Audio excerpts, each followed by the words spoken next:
সকলের সব কর্মীদের প্রতি আমার একটাই অনুরোধ, বাবু ভাইয়ের এই ধানের আশুলিয়া যে উন্নয়নের ধারাবাহিকতা আমরা একটা দেওয়ানো এই ধারাবাহিকতা একদমই নষ্ট করে দিয়েছে এবং আগামী উন্নয়নের ধারাবাহিকতা চলমান রাখার জন্য আমাদের ঢাকা 19 আবার আশুলিয়া চলমান রাখার জন্য আমরা সকলেই আপনারা ঢাকা চেয়ারম্যান সালাদ রহমানকে আজকের প্রধানমন্ত্রী সাভারের মাঠে মানুষের নেতা বাবু ভাই আপনারা সামনে আছেন। আসসালামু আলাইকুম।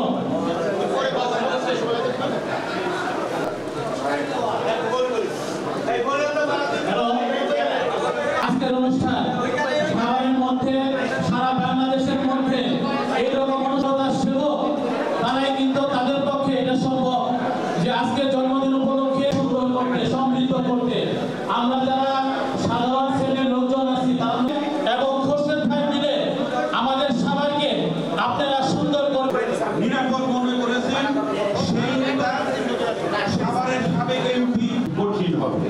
সেই কারণে আমরা নির্বাচনী প্রক্রিয়াটা কিভাবে করব, বিগত ফ্যাসিস্ট সরকারের সময় আমরা যেই রকম অত্যাচারিত নির্যাতিত হয়েছি সেটা সাভারের মানুষ দেখছে।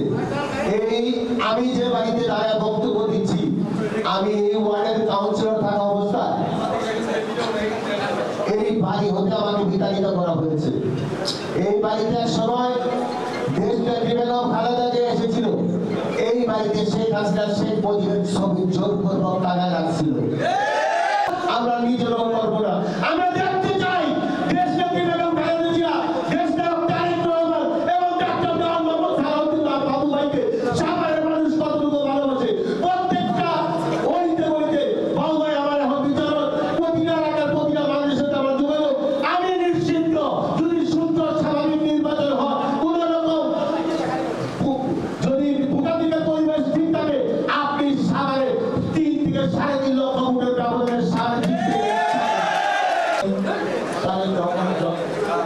জন্মগ্রহণ করে। আজকে তার জন্মদিবস, উনি দেশে নাই। আমাদেরকে দায়িত্ব দিয়েছেন, অনুরোধ করেছেন, নির্দেশ দিয়েছেন যে সামনে একটি কঠিন নির্বাচন হবে। এই নির্বাচনে কেক কেটে পাড়ায় পাড়ায় গ্রামে গ্রামে ওয়ার্ডে ওয়ার্ডে ইউনিয়নে সময় নষ্ট, অর্থ নষ্ট করা যায় না। পারলে দুস্থদের গরিব মানুষের সাহায্য সহযোগিতা করে। আমি খুরশেদকে ধন্যবাদ জানাই যে তার নির্দেশে সফল বাস্তবায়ন। সে প্রথম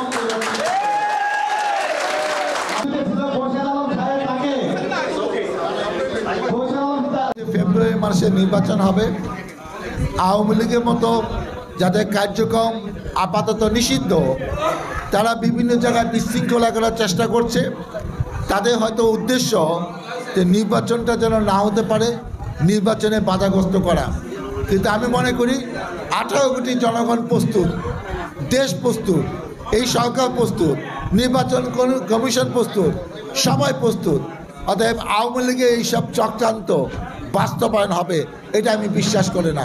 এটার জন্য যেভাবে রাজনৈতিকভাবে মোকাবেলা করা দরকার আমরা সেইভাবে মোকাবেলা করব এবং জনগণের ইচ্ছা প্রতিফলন ইনশাল্লাহ আগামীতে ফেব্রুয়ারি মাসে ঘটবে।